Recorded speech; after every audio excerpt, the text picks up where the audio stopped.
O Salmo diz assim: aclamem o Senhor todos os habitantes da terra.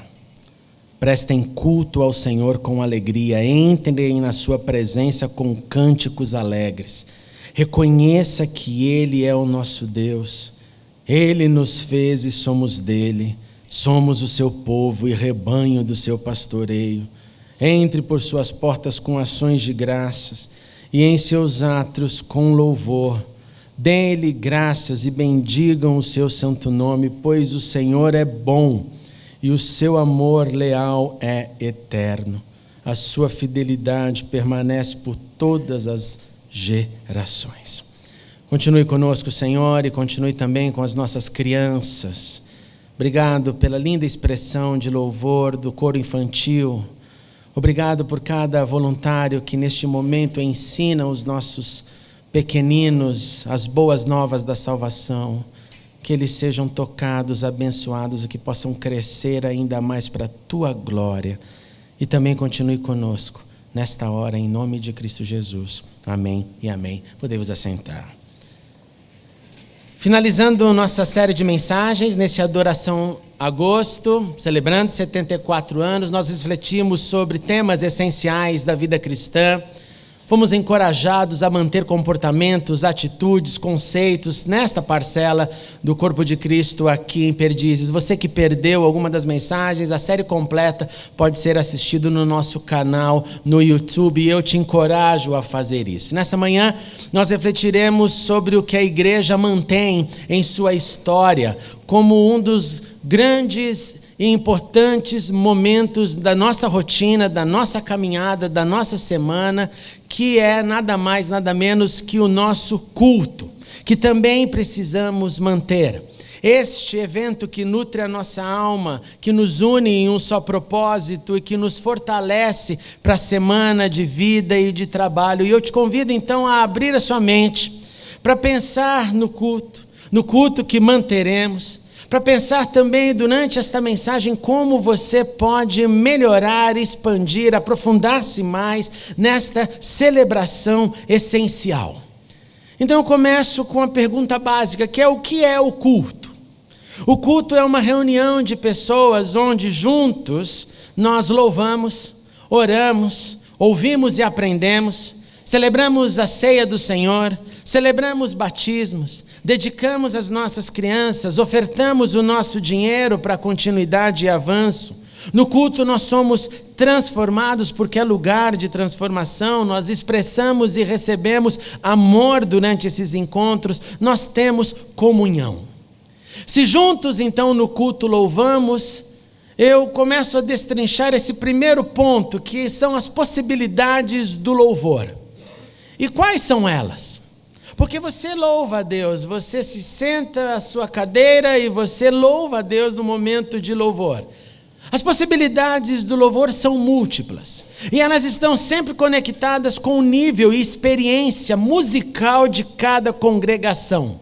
Escute isso, a igreja canta, a igreja louva com o alfabeto, com a linguagem, com o gênero musical que ela é e que ela foi exposta.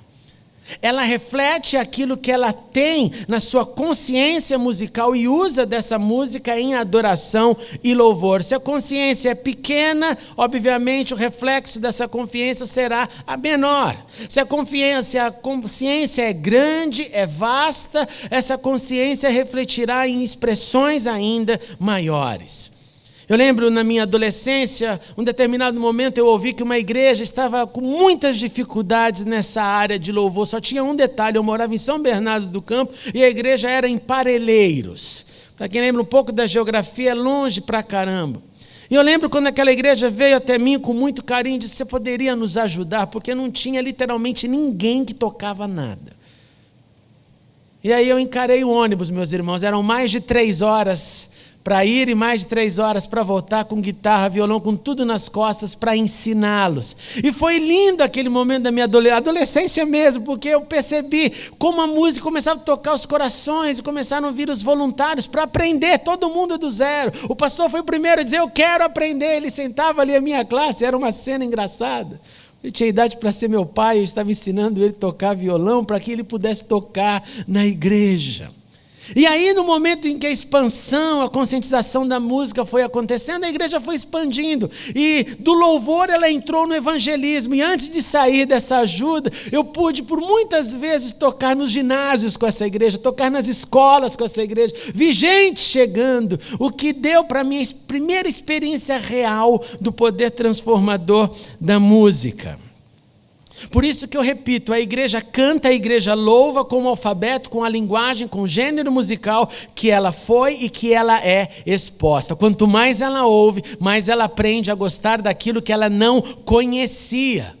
Como muitos de vocês já chegaram para mim e disseram: pastor, nós estamos agora usando outros idiomas. Eu sim, estamos usando outros idiomas. Você não vai na sala São Paulo e ouve outros idiomas, você não vê coros cantando em outros idiomas, você não cresceu ouvindo seu rádio e fazendo um embromation com a sua voz, tentando cantar em inglês, porque no FM é assim que cantavam. Nós somos expostos então a outras realidades musicais e crescemos e usamos essas possibilidades. Aqui no Brasil nós temos muito a crescer com isso. E eu louvo a Deus porque nós temos aqui na IBP crescendo nesta direção. Se o culto é o local onde juntos nós louvamos, nós precisamos então sempre crescer nessa experiência, porque eu acredito nesta frase que quem canta e canta bem, ora 2 vezes. Mas não basta somente a expansão musical, escute isso, para experimentarmos o louvor em sua totalidade, nós precisamos também de uma conexão, de uma abertura para uma conexão entre a minha mente, o meu corpo e a música. Se eu não me abro entre mente e corpo com a música, eu estou somente como um apreciador de uma música que pode ser boa e pode ser ruim, mas louvor transcende a boa música. Louvor com boa música me capacita para louvar mais. Mas eu repito, se não houver a conexão da minha mente que comanda o meu corpo com a música que eu escuto, você deixa de usufruir de todas as possibilidades dela. E o salmista então escreveu: prestem culto ao Senhor, número 1, com alegria, e entrem na sua presença com cânticos alegres. O original diz, Ividu et Adonai besimcha, diz: sirvam o Senhor, prestem serviço, trabalhe no culto com alegria. Escutou? Trabalhe, não é passivo. Portanto, a apatia durante o louvor, a ausência da liberdade que demonstra conexão de mente, corpo e alma e música, restringe, sabe quem? Não eu, mas restringe você. Restringe você a uma experiência limitada. Aí você continua lendo os Salmos, você vai ver o encorajamento que ele nos diz: levante a sua mão em direção ao santuário, bendiga o Senhor, Salmo 134. Ele diz: bata palma você, todos os povos, aclamem a Deus com cantos e alegria, Salmo 47. Ele diz que nós devemos louvá-lo com todos os instrumentos, com tamborins, com danças, com instrumentos de cordas, com flautas. Eu quero ver você dançando mais. Também com nossas lágrimas, com o nosso sorriso, mas jamais com nossa indiferença. E se houver indiferença em você, eu repito, quem perde é somente você. Quem deixa de experimentar é você. Então, abra-se para um novo. Eu entendo e eu respeito, eu sei que cada um tem uma formação. Você pode dizer: pastor, mas eu sinto a presença de Deus quietinho, sem mover um músculo. E eu digo: eu acredito em você. Mas eu queria que você acreditasse em mim. E pelo menos tentasse. E você vai ver em você a conexão de mente e corpo com a música que vai expandir os seus sentidos. Vai expandir as suas possibilidades. A gente não costuma dizer: a música era tão boa que a gente não conseguiu ficar parado. Ou é o contrário, a música foi tão boa que eu dormi. Não, aí é o contrário. É o contrário. Abra-se para as expressões. Tudo isso é bíblico, não é método, não é condicionamento. Não é, vamos fazer aqui o domingo no parque do louvor. Não é nada disso. Não é nada disso.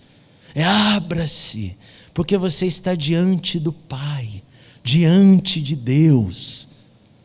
Diante de Deus eu não fico com a mão no bolso, mascando chiclete.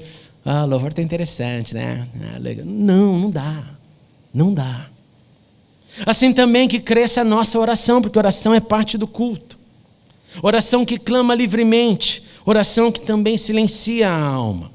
A oração, parte do nosso culto a ser mantido, precisa também evoluir em liberdade de expressão, juntamente com o aumento da concentração coletiva do grupo. O que significa isso? Você sabe isso na sua pele. Todas as vezes que oramos coletivamente, você e eu temos condições absolutas de nos perder em outros pensamentos. Amém? Ou só eu que me perco?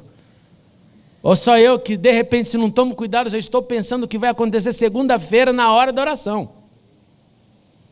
Então a oração deve crescer como consciência e uma força coletiva da nossa mente que mantém concentração naquilo que fazemos. Acompanhar uma oração não é fácil, não é porque o pastor Eliseu que ora, qualquer um que viesse aqui orar, nós teríamos dificuldades para acompanhar uma oração, porque a nossa cabeça, ela não é uma mente oriental disciplinada à meditação.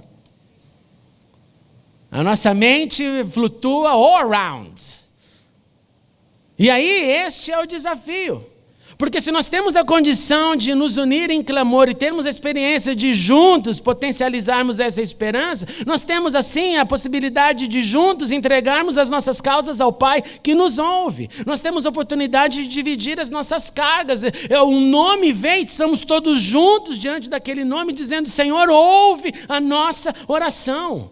Salomão, quando começa a definir oração, ele diz: Senhor, quando clamarem a Ti, em referência ao templo que construiu, ele diz: ouve o nosso clamor, ouve a nossa oração, ouve a oração de quem estiver orando. Eu sei que isso nunca irá acontecer em sua totalidade em qualquer agrupamento coletivo, porque um vai estar pensando nos dramas do amanhã. Mas eu quero te encorajar para que cresçamos nesse desejo de todos manter a mente concentrada em oração.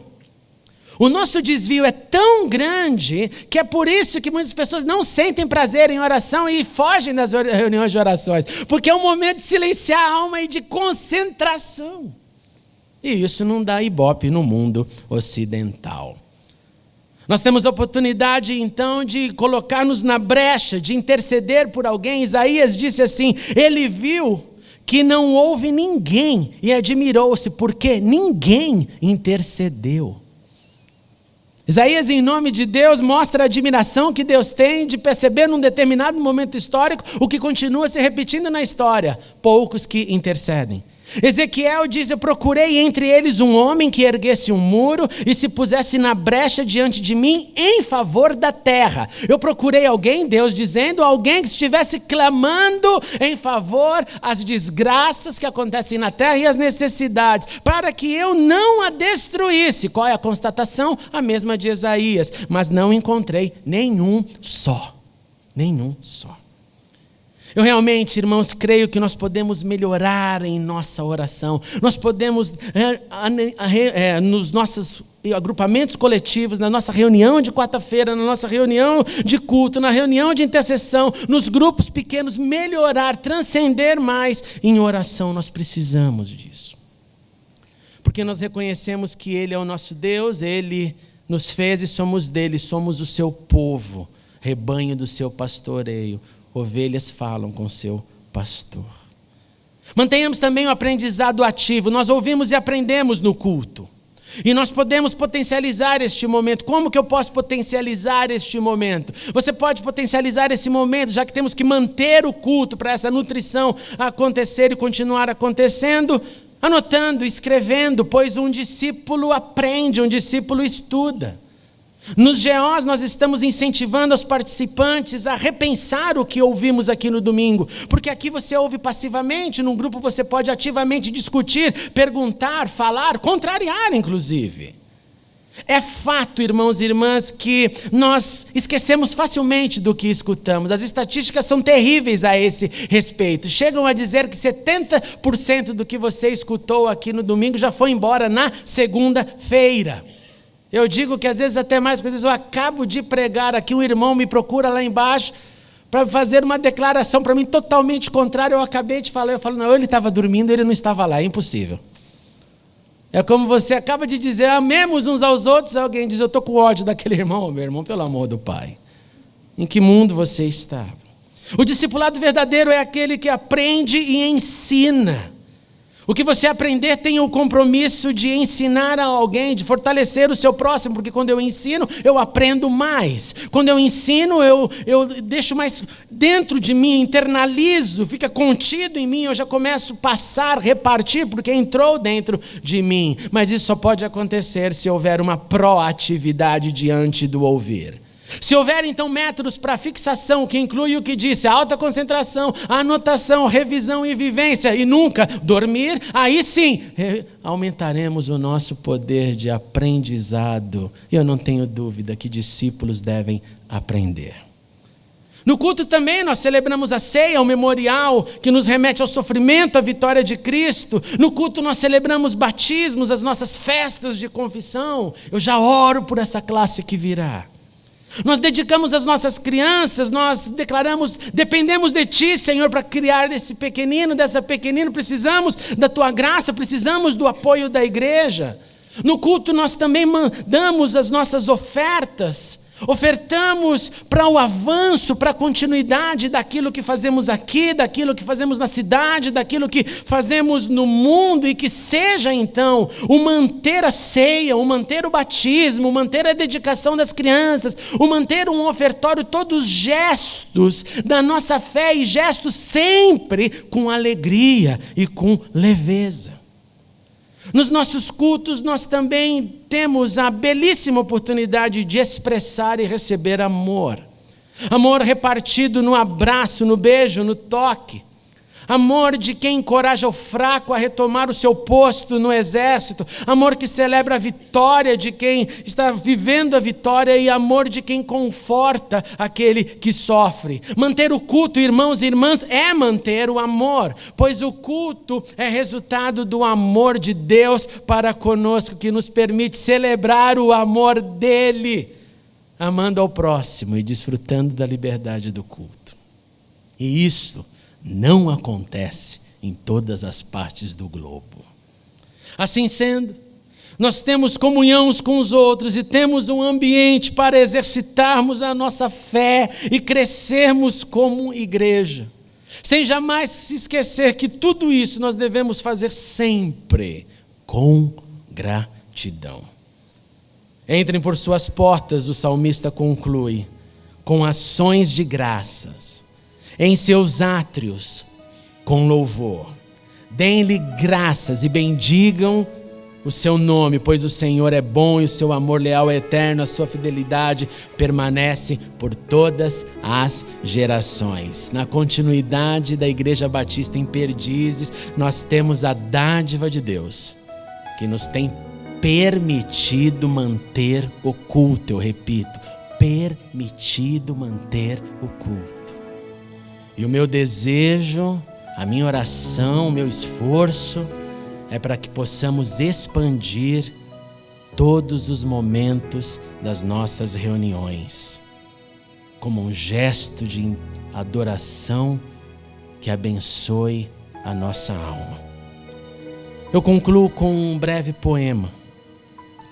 O culto é um convite à prostração, é uma festa de adoração. O culto é trabalho de quem cultua e não serviço exclusivo de quem ministra. O culto nutre, desafia e expande. Ambiente de transformação, encontro de salvação. Um local para cantar, um lugar de oração. Cenário óbvio de perdão, altar de remissão. O culto é ativo, jamais passivo. Tem barulho de alegria e tem solitude para o pensamento. O culto é vivo, renova-se no tempo, toca o meu íntimo, expande os meus sentidos. O culto é para Ele, e Ele, quem recebe, responde com amor, removendo a nossa dor. Mantenhamos o culto, mantenhamos a dádiva que Deus tem nos dado, e cresçamos com essa dádiva, em nome de Jesus.